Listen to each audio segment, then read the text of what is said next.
Find yourself a booth, order up a cold one. This is the Spring Bar.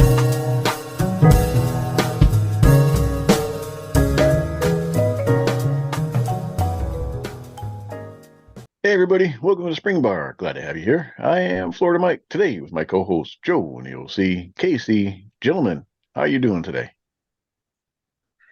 Well, I'm dragging ass, man. So late. It was a late night. Not even out drinking. A color guard competition at my school. 13 miles of it was a day 13 miles of what? walking on one high school campus. How do you know that, Joe? That was 13 Because miles. I use my pedometer on my phone. Oh, okay. I was gonna say you're not wearing a smartwatch, are you? I'm not wearing a smartwatch. No, I use it on my phone. But here's the thing, right? I last year we did it. We hosted for the first time. I walked 19 miles. I'm like, nah. So I brought my scooter. So that means my scooter, but just using I did 13 miles walking. It was like 28,000 steps. So 28,000 steps does not translate to 13 miles. No, but there was a scooter involved. Okay. Well, it doesn't. You didn't walk 13 miles then. Who knows, dude? I don't know. You scooted. I was all. It was. Shut up. Okay. And today is one of those rare occasions where all three of us are here together. hooray. Almost didn't happen. My day is extremely busy today. So You say it's muy caliente or spicy?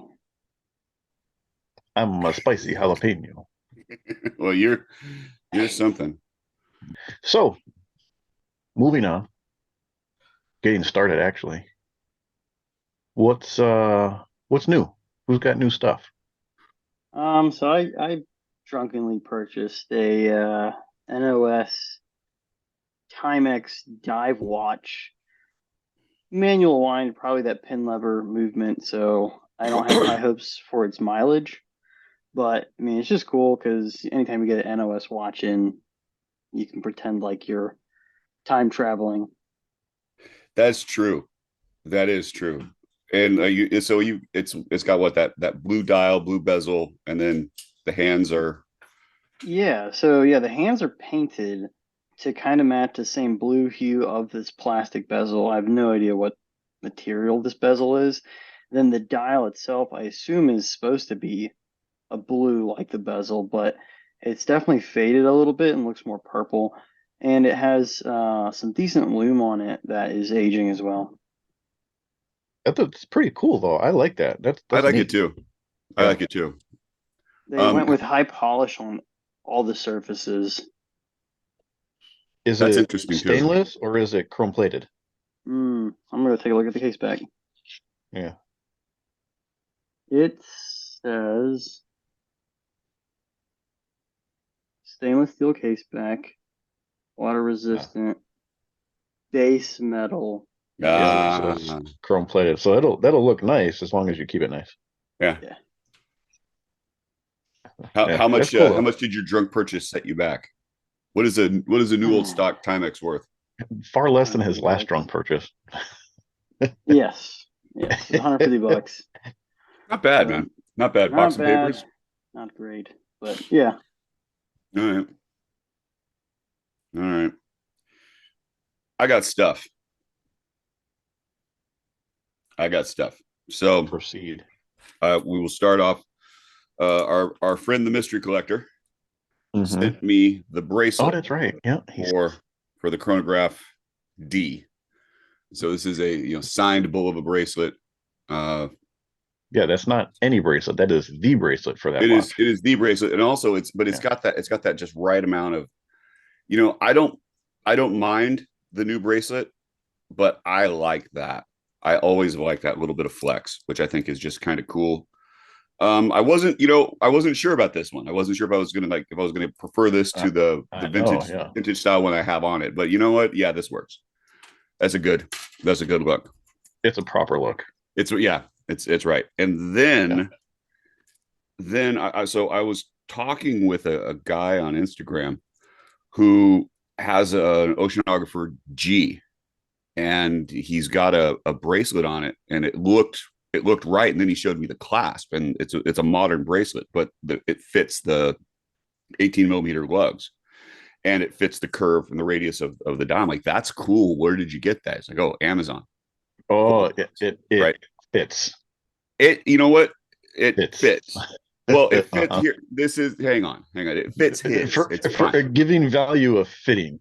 How much did it take to fit that to your watch? Oh, for me, it's different because mine is I have the 19 millimeter lugs on the blacked out, the murdered out Devil Diver. It's similar to the picture here, but it took a bit.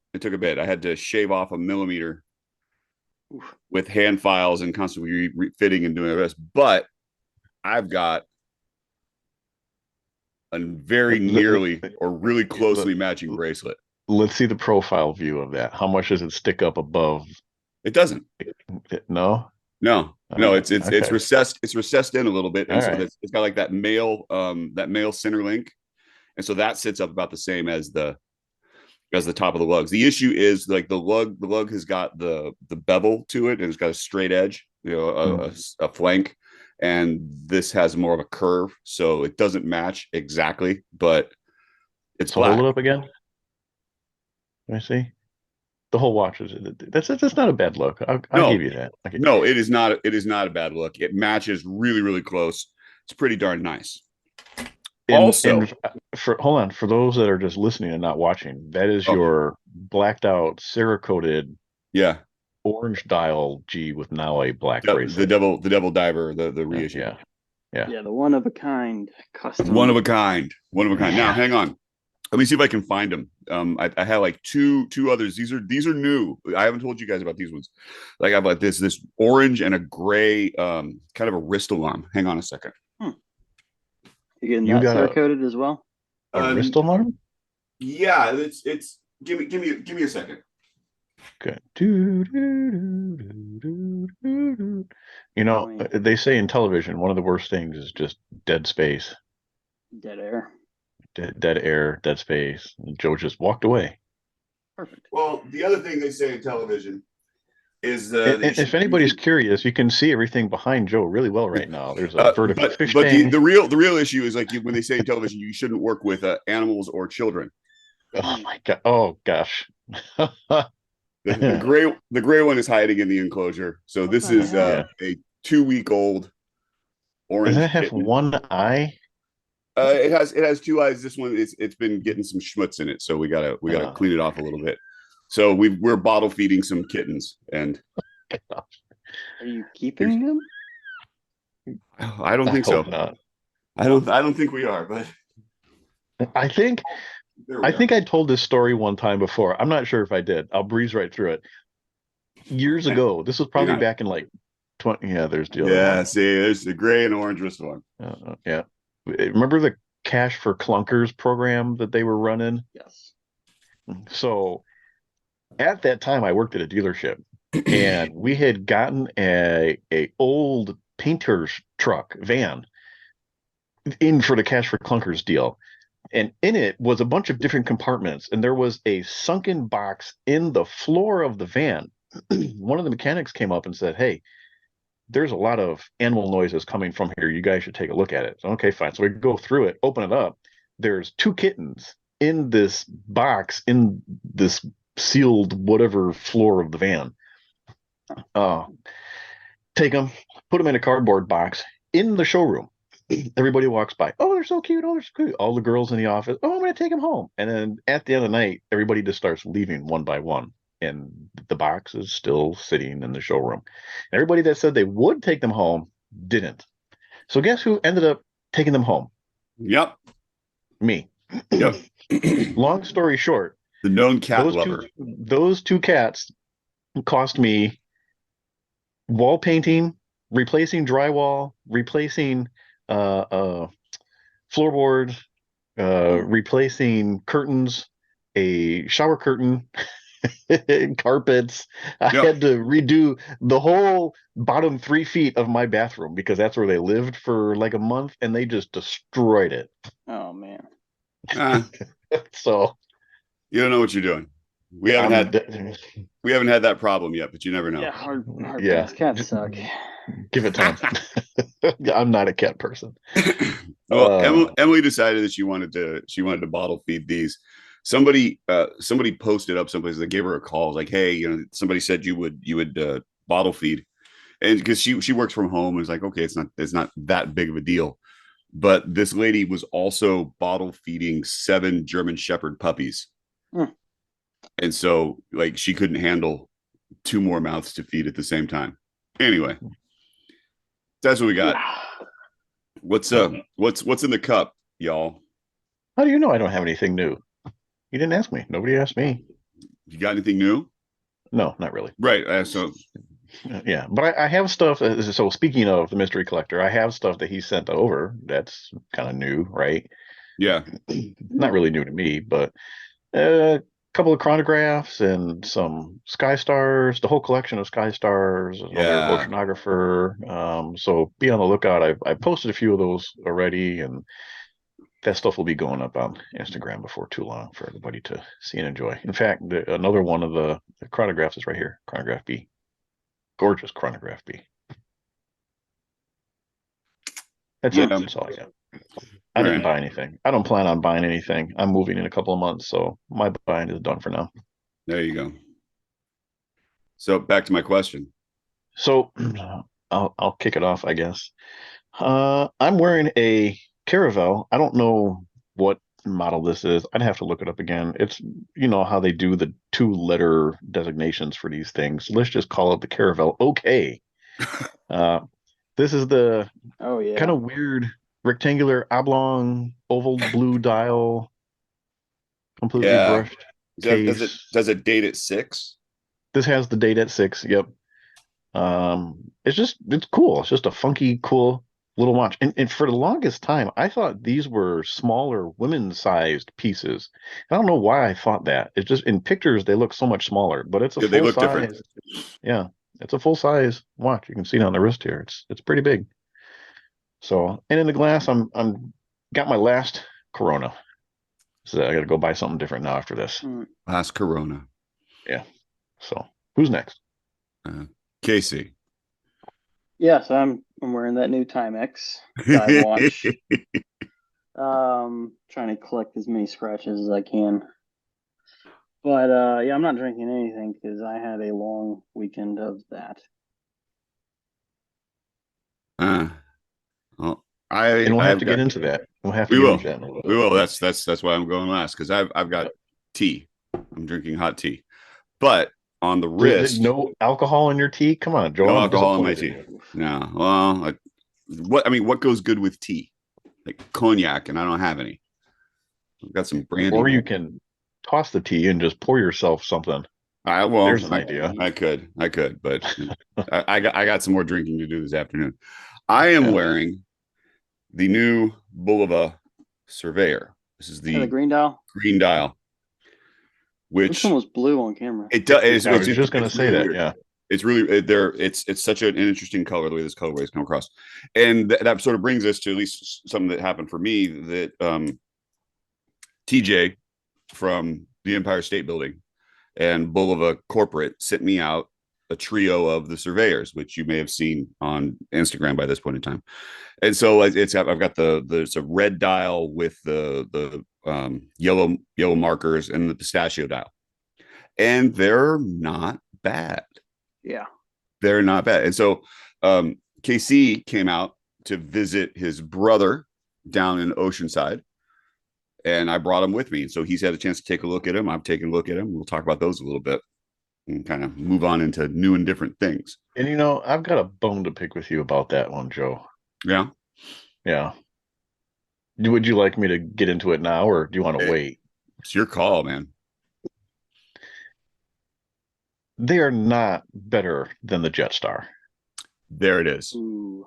There it is. There it is. Now, okay. Well, hang on. We'll get into. I don't know why you would say such mean things to me. This is the thing, and Casey, because I brought my Jetstar down as well, because it brought the Jetstar, so and Casey had never handled one of those either, so Casey had a hot take on the I don't difference remember between what the it two. was. Your comment was Joe does. Oh, I do because I don't think you're wrong, and I agree with this 100%. Your comment was that the Jetstar is much sportier than yeah. Okay. So there's a I'll give you subtle that. difference. There's a subtle difference. Like the cases are really, really comparable. You know, they're both a 20 millimeter lug. The Surveyor's just a little bit longer lug to lug, and it makes it wear just a little bit differently. The Jetstar seems more compact, and it also has the loom on the dial, and these just have applied markers, high polish, and nothing else to it. And you're absolutely right though. Like the Jetstar is a sportier watch. I'm willing to bet that it's got a better water resistance too, because I don't think these have got. I don't even know. I don't remember. It says water resistant, but I don't think it gives any kind of rating. You know, probably 50 meters. Call it 50. Yeah, more. Yeah, 50 to 100. I'm sure. Because and it so display case back, not a screw down crown. No bezel, smooth bezel. The bracelet's pretty comfortable. It's not a bad watch. It really isn't. I think that it fits really solidly into that same space where you'd see like the Citizen Tsuyoa, the PRX, even the new Seiko 5s that have just come out that they've got the different colors, and then your OP, your Rolex OP with the Stella dials. It's fitting real solidly into that space. So out of 10, what do you give it? You know what? I can't yet. I'm not done, because these are really subtle watches. They're difficult to photograph to get the dial just right. It's those sunbursts. Yeah, those sunburst dials, and it's a really deep sunburst. Like when I first took it out of the box, the green one I thought was black, and because I was inside, and when I took it outside, all of a sudden the green pops. It's like, oh wow. So the green is pretty good. The pistachio, I can see why it's the photo child for all of it, because it's a really compelling color. I don't know how well it works day to day. I was pro pistachio. Right. The problem is the photos that you see, the stock factory photos make the dial look very matte. Yes.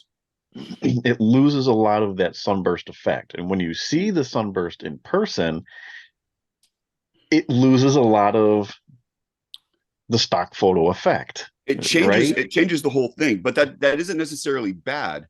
But the pistachio, it doesn't have the depth. It doesn't have the depth that the green does. Yeah, it's not, but it's hard to do a color like that in a sunburst. And I've said that time and time again. Sunburst I think works well for certain shades of certain colors. And I'm disappointed, because that was the one that I really had my heart set on. And I don't see in your pictures, I'm not entirely sure that I would be overly excited with it. I'm not done with it yet. I got a couple more things I want to try. Because I've been putting straps on all of them, and they take straps incredibly well. It's gonna be a really versatile dress watch. The red dial is nearly identical to the Jetstar dial. I mean, the only difference is like just the indices, which are the gold indices or the gold tone indices. The tuning fork at 12 is really elegant, really nicely done. It's applied as well. It's a good little package. It's a nice watch. I'm not gonna. I've got no problem with it whatsoever. So we'll have to see. Now I know that there's a European version. They've got a black dial, and that would be something to see. That might be the one to get. But if it's anything like the black Jetstar, that's gonna be pretty cool. I bet it is. That black sunburst. And black sunburst is nice. There's a whole level of depth to that. So exactly, yeah. Like I think it's going to be pretty comparable to that dark green, that real deep emeraldy kind of color, but in black. Yeah. So, and then KC lovingly brought out two of his watches. So I got to hang out. Not only did he bring his watches, but he brought his whole family, like it was some sort of strange internet dating site date. Yeah. He had to have people there to help check up on him when he met this stranger. Oh, hour. yeah. No, but so my youngest brother, he's a Marine out in California. He got promoted to corporal, which is, you know, very big deal. Especially because I didn't see it coming. No, but you know, he's definitely you know, bought into being a Marine, which is the right thing to do. And clearly his leadership has recognized that. Yep, promoted him to corporal. So we got to go out there. My father, who's the retired 06, got to read the you know, promotion orders to essentially promote him, and then I and my mother pinned on his you know, rank. So but anyway, we figured, hey, I won in burning leave, and two, I spent a zillion dollars to fly out to California, so I might as well meet up with Joe. So Joe recommended this really cool place, this junkyard. I don't know if he took you there, Mike, the junkyard grill. We didn't get that far down. He and I were going north, so you're in a okay, whole new location for Mike. Yeah. So I mean, really good place. And yeah, so then I flew out with the Explorer because it's very no hassles. You know, you can take that anywhere. And then I ran the Vario for the promotion ceremony. So Joe got to check those out. Yeah, the Vario's really nice. Really nice. Like I didn't expect the crown. It's like a 430 crown almost, which I thought it was more at 4. So it's a good placement, and it's like that. It's got that sort of that patinaed bronze case. That's a really nice watch. I like that one a lot. But I want to talk about your Explorer. Oh yeah. Yeah, Explorer's not as cool as the Vario. It's not as cool as Vario, but this was, so I have always had the opinion. I've never gotten to handle an Explorer, so this was my first time seeing seeing a new one. I've always been of the opinion that it's like the new one, because it's got the applied numerals on it, which is that's the take. But the vintage were printed, right? Yeah. And it's like, okay, well, there can't be that much of a difference. There's probably a huge difference. And I don't know. I don't think that I like the numerals on the new one. I think I like the vintage. It'd be like a 1016, and that would be it. I can understand why the Explorer is like a one watch collection. I get it, but I don't think I would have that one. But the printed is like it's printed with the loom, right? That kind of thing. Yeah. Yeah. That would be for me too. It's a filled loom on those numerals, right? On the new one, yeah. Yeah. Yeah, and I mean, certainly from an aesthetic perspective, I'd have to agree. But from a functional perspective, this loom is crazy. Like, I actually can take this out to the field, and I'm less worried. I still would rather have a battery-powered watch, but I'm less worried about missing something because that stuff is stupid bright. Yeah. And then, it's interesting. You know, the markers are white gold, and you know the tagline is that, hey, the white gold attracts the light better and doesn't tarnish over time. So if you are to believe that, then this current Explorer is like the one that has the most new technology to make it the best field watch Rolex could produce, so on and so forth. And I get it. I don't know. It's right. I'd love to see. I really want to see like an actual study, the data, if white gold actually helps attract more light, and if that is true, okay, cool. If not, I just want to know if it's bullshit or not. Like, did you sell it to me because you wanted to say it's white gold, or did you actually sell it to me because, like, hey, this is a legit feature? I don't know if it attracts it better, but it probably reflects it differently. Yeah, but I mean, if you're talking stainless steel, I don't know what the refraction point is between those two metals, and that would be sort of your be all end all, I guess. Yeah, I don't know how you would set up that test. I don't have the time or money, but that'd be cool if someone else did. There you go. So if you're listening out there, and you want to check the lumen index on the refraction of white gold versus stainless steel, the Spring Bar wants to know. Photo cells. Right. You do laser measuring, whatever. Yeah. You devise the test. We'll accept your results. We'll call it a Harvard study. Nobody argues with a Harvard study. There you go. So it's an interesting watch though. Like I don't know if I would take, if I was looking for a true field watch, I don't know if I would take that one over the Explorer 2. You know? Yeah, well, I like this one, especially in 36, because it is small and out of the way. But I mean, the size is fantastic on that. Don't get me wrong. The size is fantastic. But this is also where it gets more fun, because Casey's dad came down and he brought some watches as well. And so he brought a Space View Accutron and then a Rolex Deep Sea. And man, that Deep Sea is just hefty. I think the word is Sea Dweller. Sorry, Sea Dweller, not the Deep Sea. That's the Deep Sea Challenge. That's a whole different watch. It was his Sea Dweller with that gradation dial. Oh shit, I don't know which one it is now. It's the James Cameron edition with the blue. So like the blue to black. Dweller. Oh fuck, I don't know. I'm sure it's got a reference, and we're the wrong people for that. Yeah.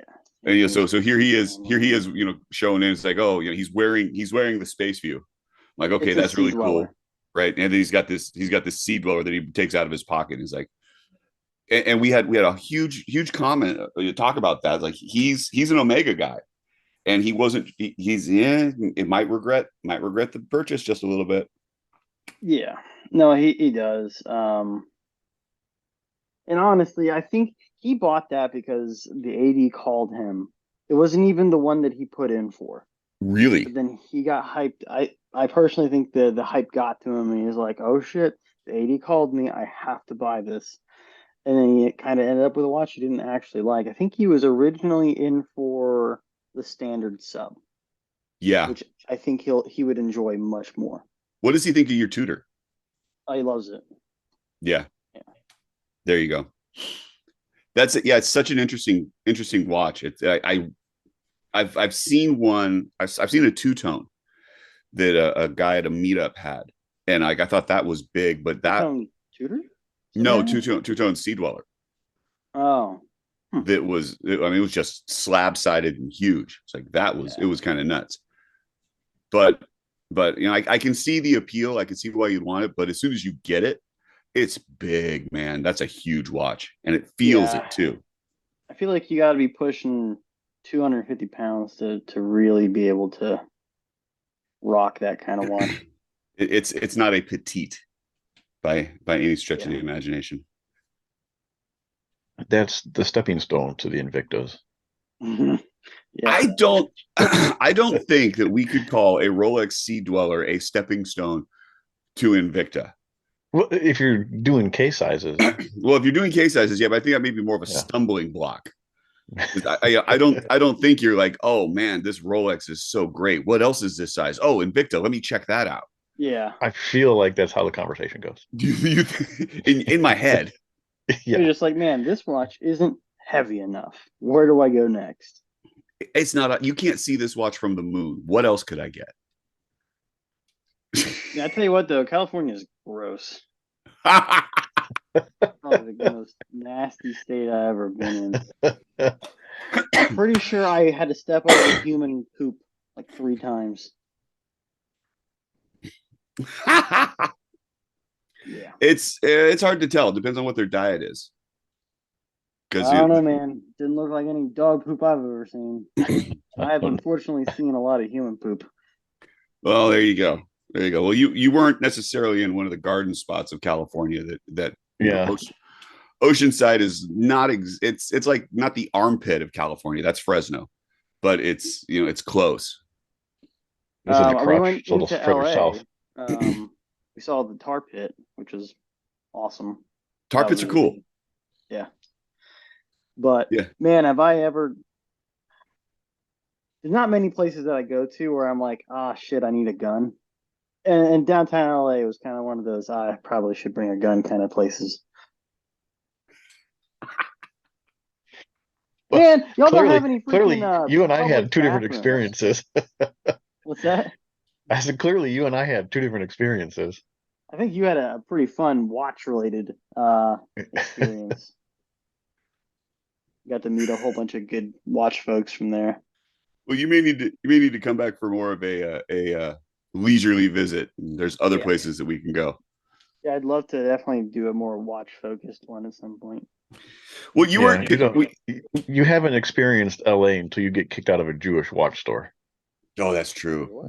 That's true. I forgot about that. You're totally right. Yeah, you're totally right. Casey was asking, if I knew about any good watch shops in San Diego. And it's like, I don't. It's not where I travel for that kind of thing, because I've got all the contacts up that are closer to me instead. So, like, did you even find anything? Did you go look at all? No, not really, because I would have been the only one who enjoyed that. There. Well, with the exception of my dad. Yeah. So, but it was good. It was good to put a face to the wrist, since all you get to see is. Yeah, that's right. You got to look behind the curtain. I got to see behind the curtain. Yeah. Can we move on to some other watch things? I want to talk about. Yeah, I think we'll each have a hot take on. Let's talk this guy. Hold on. Where's mine? Did you get the freaking moonSwatch Snoopy? No, I didn't get it, but I like it. I have been waiting. We all knew they were going to do a Snoopy moonSwatch. Everybody knew it was coming. We just didn't know when. Now, right? Say that again. He was talking about the movement. I don't know exactly what it is. Here's the thing. I haven't really gone into a lot of research as far as watching review videos or unboxings or opinions and things like that. But of the little bit that I did search, I'm surprised nobody talks about the new movement very much. It's very much about, well, this is a moon phase and there's Snoopy on it and then it's white and now there's a black one, but nobody's really talking much about the movement. So is it a mecha quartz? I don't really know. It has a weird reset function on it, though. Can I speak? No. Because I've seen it. I've held in person? Uh-huh. Okay, so what is it? They say it's just a regular swatch movement. It's not mecha quartz. Oh, geez. They say it's just standard swatch. And this is coming from PAX. Okay, so did you operate the chronograph when you had it in hand? Oh, no. No, I'm not going to mess with another man's chronograph. Okay. But he's saying there was nothing to it. Like he did. I watched him do it, and it does have that interesting flyback function. But they're saying it's not mecha quartz; it's just their regular swatch quartz. So nothing special about it. Even though it's got that moon phase module to it. So I don't know. The thing that was really funny though. Here's what I thought was really funny. The gentleman who had the watch, he's an Australian Omega collector. And he comes out to some of the events around us because he knows some of the Omega collectors in that circle. And he had been in Dallas and was there the day the watch dropped. And so he was jet lagged. He was up. And it's like, let me just look. And so he Googles Swatch store, and there's one walking distance from him. Okay. And so it's like, okay, it's 5:30 in the morning. So he got up and walked down to the store. So let me just go see. And there was a line of about 20 people. Now he has bought all of the other releases and he knows, so he's like, okay, if you generally, like, the allotment for a given store, it's about 30 watches. And so if you're in the first 30, you've got a shot. And if you're outside of the first 30, you don't have a shot. You're out. Yeah. And so, like, he's like, I've made friends with all of the flippers because that's what most of the people are in those lines. And it's like, I'll pay over the top so I can have all of them, because he's that kind of Omega collector. So he shows up, he takes a look at the line, sees it's 20. He's like, I'm in. And so he stood there. He just waited it out. And it was like maybe at a strip mall or at a mall or something like that. Yeah, it was inside a mall. And so the Swatch boutique manager comes out, place opens at 10 or whatever, comes out around 8. And he's like, okay, look, the management of the mall doesn't want a line. We can't have a line. So I'm just going to give you guys all the watches. You can buy them right now before we open. And be on your way. And so like he showed up to Dallas and got that watch on a whim. And the better part is too, he's sitting there with the brand new white dial Omega, the Speedmaster that just came out. So he's double wristing with both of those. It's like, so what do you think of that? Man. That enameled Speedmaster? It's nice. You like it's it? really nice. Looked at it. It's really nice. I like it a lot. It might be my favorite Speedmaster. It really might. I have the same feelings. Mm-hmm. Yeah, I'm a fan. And I'm not a Speedmaster guy. I like that watch a lot. But I also like the Canopus Gold, the other white dial version. So that's just me. I'm not a fan of gold Speedmasters. The white dial works for me though. Like the gold, I could take it or leave it with the gold. It's heavy. It's a really, really heavy watch too. It's probably weighs about the same as that Sea Dweller. Yeah. But it's a smaller case, so it's just that weight of gold. Dweller's got titanium case back to help save weight. Yeah, to save weight, and it's not helping. No. Like the first thing, like he handed it to me, I was like, oh, you're watching the flex as you're doing some curls with that sucker. It's a weighty watch. So the white gold. I mean, not to get us completely derailed here. So that moonSwatch with Snoopy on it, I saw a loom shot of the and it says I can't sleep, like when the lights turn off. I can't sleep without a nightlight. Yeah, something like that. Yeah, okay. I thought that was pretty cool. Here's the thing. They say that it shows up under UV light. Now I've seen people holding a UV light over it and it lights up, where the moon phase function is. And then I've seen pictures where the indices and the hands are glowing, but the message doesn't glow anymore. So I wonder if it just only shows up under UV light and it's not actually lume, so it doesn't stay illuminated. I think you actually have to have the light in order to read the little message. So that's kind of hard to say. A cool little Easter egg. Hard to say. Yeah. We didn't play with lume on that one when it was at the meetup. It's a neat watch. It's a neat watch. I like the white more than the black. Again, though, it's a plastic watch. It's a toy, man. And it's got that feel to it.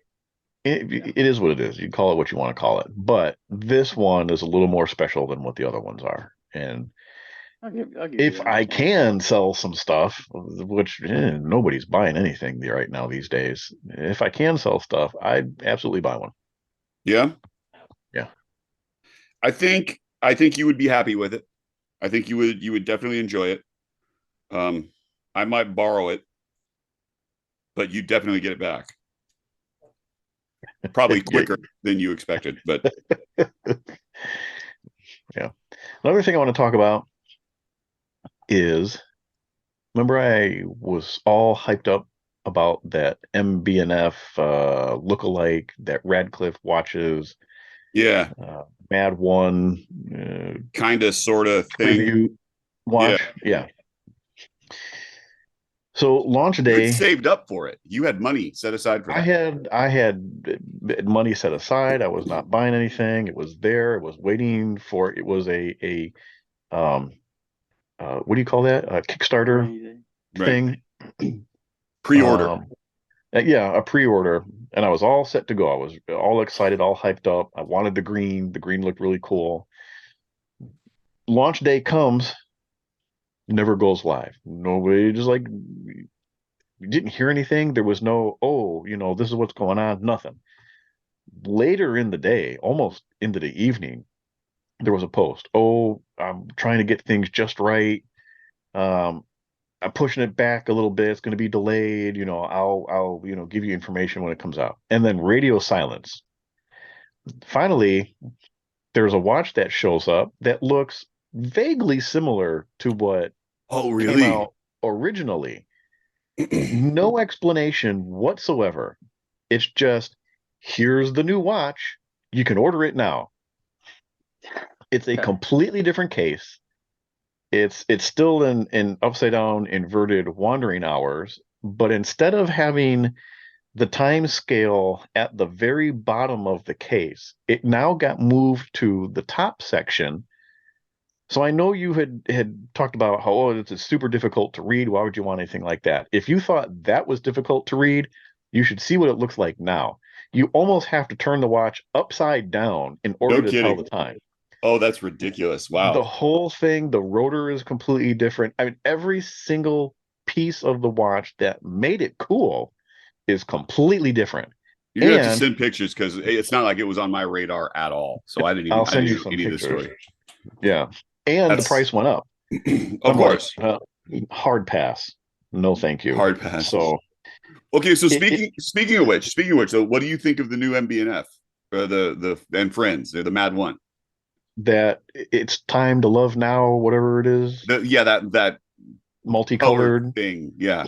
Yeah, I'm not a big fan of it. It's a little too out there.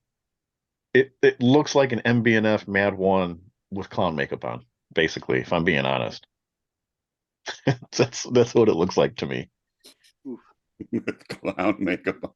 You know Yeah. that's gonna be the next colorway. It's gonna be What, clown makeup? an It collaboration or something with Yeah. Cirque du Soleil. Um, I'm gonna send you some of these pictures here, Joe. I'll put it in the chat. There's one there, and then here's another one. So these are the Radcliffe, and then I'll send you a picture of what it was supposed to look like, so you can see that it's completely different in every way. Oh, that's So check those weird. out. Yeah, I mean, it looks okay case wise, but it's done in a way that's it was just too far different, too far gone, too changed, and it didn't appeal to me anymore. And I'm really bummed out because I really like that. I like the Mad One. I'll never be able to afford one. And this was just kind of my way to be able to take part in that, and it just all went to hell.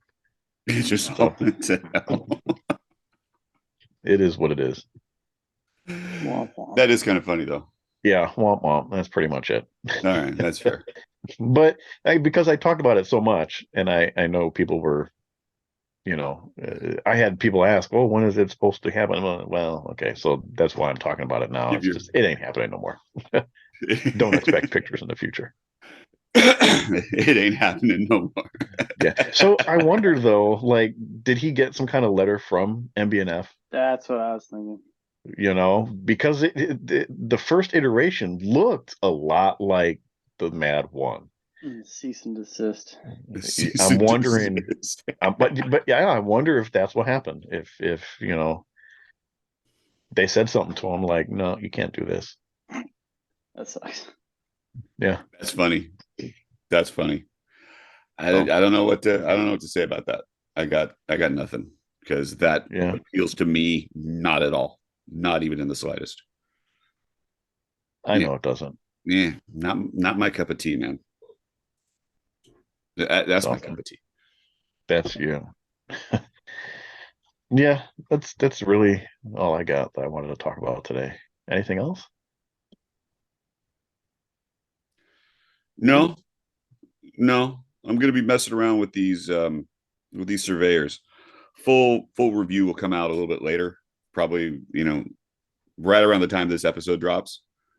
Well, I'll throw something up, but that's about it. It's a busy time of year. Yeah. Stuff's going on. Yeah. So, the wife and I, again, moving into that 1950s home. And so we had a contractor come in, do some work, and they opened up the kitchen, cut a large window into the drywall so that it, helps look bigger. Now, all right, look, I'm not saying I've got 20 plus years of construction experience. I got trained formally by the Army, and then I had 3 years of doing general construction stuff. So I kind of know what right looks like. Now I show up there, I'm looking at this wall, and it looks like a skate park for ants. So like I'm a little perturbed now, but I don't want to step on anyone's toes and just be like, "You're a shitty workman," right? But then I whip out a speed square, which I didn't think these guys. I get it. Most of these guys deal with hairy homeowner who doesn't really know anything about anything. So I whip out a speed square, put that up against the wall. And I'm like, dude, look at this. My speed square is rocking back and forth. Like, come on, what in the hell? And yeah, so my suggestion was like, hey, we use corner bead generally to get a nice straight corner on your drywall. Why didn't we do this here? Yada yada yada. So we went back and forth. The guy was kind of a smart behind about it, and I tried to be as calm, but my fuse is lit at this point because I just dislike when people cut corners and then they think they as can they were get literally over. cutting a corner for you. Yeah. Well, I just don't take advantage of someone because you assume they don't know anything about construction. It's like a mechanic taking advantage of someone who doesn't know anything about cars. Right. And what's the outcome? Oh no, they went and fixed it. There you go. So there it is. We're good. But yeah, I was like, dude, what the freak? Speaking of taking advantage of people, I was listening to a different podcast today for the first time in a long time, actually. And they were talking about, and I'll probably get some of the details wrong, so just follow along as best as you can. There was somebody who was running you know what Turo is, right? For cars. No. So Turo is you can take your car and put it on. It's like an Airbnb for cars. Okay. Like you can I know rent what your you're talking car about. out. I know what you're talking right? about. So there was a guy that had set something like this up for watches. In Japan, right? In Japan, best I can understand, you had to send him your watch. Yes. And he had an assortment of watches at his disposal that he could advertise as, being for rent. So Yes. the way that they're describing it is you can rent it for like a wedding, or you could rent it for a vacation or a meeting or an interview, things like that, right? And then when you're done with it, you send it back. All is well with the world. So he's got X amount of watches, and these are not cheap watches. These are high-end watches that people Rolex have and up decided to take part in this program and actually sent this guy their stuff. Yes. And then so supposedly this went on for a couple of years, I think, that he was running this program, and then one day just vanished off the face of the earth, watches included. With all the watches. All the watches. Now, they were saying that some of the watches were showing up on Chrono 24, on other auction sites, in pawn shops. Like, he was selling these people's watches. Well, better than that, the ones that he gave back were the ones that he couldn't get top dollar for. So he sent back some of them, but there were people who had sent him 4 or 5, and they only got 2 back. And the other 2 or 3 ended up on a for sale site. And the guy ended up in Dubai and he was selling stuff from Dubai. Yeah, that's where they think he's at right now, is over in the UAE there. Yeah.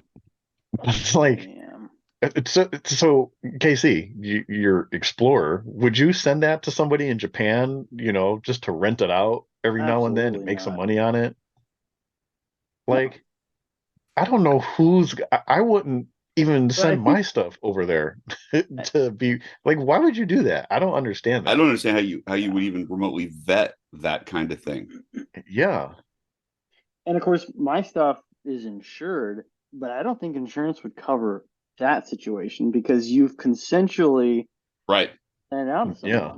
I got to go with that too. I don't see how you can call that a loss that you loaned it to somebody else who sold it. Like there's a level of due diligence that you're supposed to do on that sort of stuff. I was talking with King Flum online about this, and he does a bunch of stuff with watch economics. If you don't follow his stuff, there's some puns and there's some witty memes, but he also has some really interesting content. And there's a newsletter that he puts out that I read. The guy who's an actual economist. No, that's a horological bro. That's a different guy, and he's also got fantastic content. and it has a newsletter as well if you don't follow either of those. But anyway, we were talking about how this process would work if you were trying to make it actually work. And the only way it could go is if you were not borrowing somebody's watch. It's like it would have to be stock. It would have to be a stock watch. It would have to be something you own and that you're willing to put the risk in. Like you could insure you it. would have to invest in the pieces in order for right. Yeah. But then so the discussion comes out, like if you think about it, Rolex bought Boucherer, right? And they No, I don't remember that at all. Well, the issue would be that they could then probably use their used, do that with used watches there. And it could be a model. It could be maybe not a lucrative model, but definitely a model for them because they'd have the stock. It's like, okay, it's not something we want to sell, or it could even be rent to own, or it's a lease. And when you're done with the watch, you give it back, and it may depreciate a little bit, but we could then sell it. It's an interesting idea, and it would be kind of a business model that they could get into that probably nobody else really could, since they've got that access then to the used pieces. So it's an idea. It's an idea. But man, are you putting a lot of faith into somebody else to send your 5-figure and up watch? Well, it's like, but think about it from the watch fam perspective. All right, because right, we've all swapped watches at one point or another. Okay, and granted, the value level is lower, and we've got a level of trust with each other with all of that. But even still, it's not something that's sort of outside of the realm of possibility, or even outside. It's real common in the watch world. It's like, let me ask you this though, and I get what you're saying, but let me throw this out there. When you rent a car, are you as gentle on that car as you are with your own car? Me? Absolutely not. I am. Well, see, hell no. So there's my point is, you rent somebody's $100,000 Patek to wear at a wedding, and you get drunk and you start smashing it off, walls and that, and you're like, oh, whatever, it's not mine anyways, and you just mail it back. I'm sure there's probably like some sort of element within that contract for damage or repair. Guy really didn't care about. I could see it working that way. I don't know. I think that there's a model there and there's an opportunity there, but you have to own it. You have to own the stock. You can't. So okay. So hold on. Let's rewind a second. There in your contract, there's damage and repairs. You are liable for dings and scratches. Mm-hmm. How many people freak out and lose their minds if you even think about refinishing a rare gold Patek? So what happens in that case? Well, but I think I think that you're looking at that. The Patek is an investor piece, and so the quality of the watch is the value of the watch. If you're renting it, the quality of the watch isn't that much. It isn't that valuable. The fact that you have the watch is valuable. Right. You're saying it's a statement piece. So you're renting it for having it as a statement piece. So if you're looking at it from a business model, you've acquired this Patek, it's getting beat up, it's getting used. And at the end of the day, when you need to liquidate that asset from your company, you're still selling a Patek. Yeah. So, and you'll be selling it. You'll probably take a loss on it in terms of an investment, but you would have made that back in what you rented it out for. I still think that like if I were to buy a vintage Patek, and I rent it out for 2 years at whatever rate, and then I sell it at the end of those 2 years, I've probably made my investment back, if not more. You guys want to go in together and just do Boulevard rentals? Yeah, let me send you all my stuff. I could. You want to rent a 666? Give me a call. I'll see if I can hook you up. $66.60 a day. Reasonable rates. Yeah. Very reasonable rates. Oh, I have this contract you have to sign in blood, though. My collections agents are. Of course. It's written in tongues. It is. Yeah. Oh, goodness. All right. Well, it's a hot take. last calls? I think we did it. Yeah. You got anything, Joe? I got nothing, man. I got nothing. I got nothing on the horizon. We got end of the year coming up. All my life's about to get very, very hectic. So Nice. it's a nice little respite. It is that time of year for you, I suppose. Yep. Yeah. Today is my daughter's 16th birthday. Congratulations. Yeah. Thank you. Does she drive? She doesn't have her license yet, but yeah, she does drive. Okay, I'm glad I live in California. Oh, yeah. okay. But she refuses to drive my car, though. A smart kid. Oh. Huh? Why? Just because you're gonna get on her for having a mess or something like that?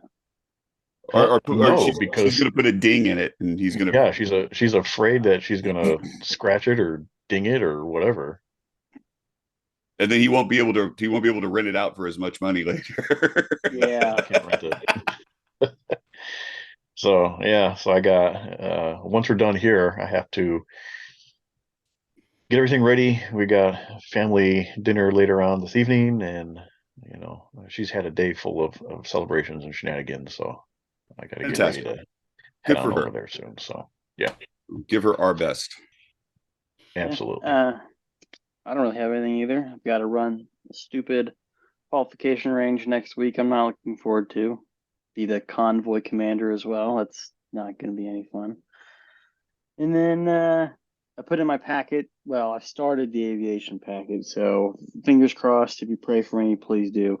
If you don't, I'll take well wishes. But yeah, so I'm trying to be a pilot in the Guard. So phase 1 of the physical starts May 6th. It's like a phone interview. They ask me if I'm cancerous or not. Whatnot. I don't even know what they're going to ask me.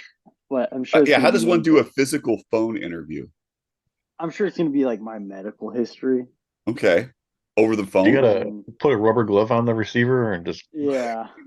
Then, well, that's the phase 2 where they like measure your breath. Yeah, sure. A little more invasive. As well. Well, that's exciting, man. But that means that you're gonna have to get into Fleekers. Oh God, no. Casey's going right in for IWC. It's gonna be yep. Because you got rid of that Breitling. So. Or is that my reason to buy the Explorer 2? Except, but if you are a pilot and you are using the Explorer 2 for its intended purpose, which was spelunking, you have done something horribly wrong. Well, we've had a slew of crashes recently. That's why there's so many job openings. Yeah, but if you end up underground as you were flying, I don't know, man. You may need to do other options. If I'm flying underground, then that's going to be some like top secret squirrel stuff that you're going to get sniped for bringing up. I'm going to have to like go, oh yeah, on such and such date, Joe Miller said this. That's going to be in your third part of the interview where they look for compromised communications. So is this an interview to get into like the flight academy, or do you have your license already? Oh, I definitely have no flight experience. Okay. It's so the way it works is you get your physical done, and the physical is like the hardest part. And then there's a test you have to do. It's kind of like the ASVAB over again. And then you have to go get interviewed by an aviation unit. And if they're willing, if they like you, they'll write you a letter of recommendation. And once all that's together, they'll give you the green light, and then you go off to aviation school. Sounds exciting, man. Yeah. Figure why the hell not? Worst thing to do is say no. True. Or, hell no, but still no. They can kiss my butt.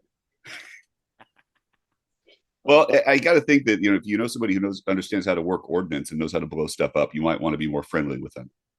Well, that would be me. Right. I'm just, maybe you can use that to your advantage. Or maybe they'll be like, well, this guy's a dumb ground pounder. We don't really need him in the air. Well, you got options. Yeah. All right, guys. So, how do they contact us? Thank you, Casey. I was staring at Joe, waiting for that to come, but it never does.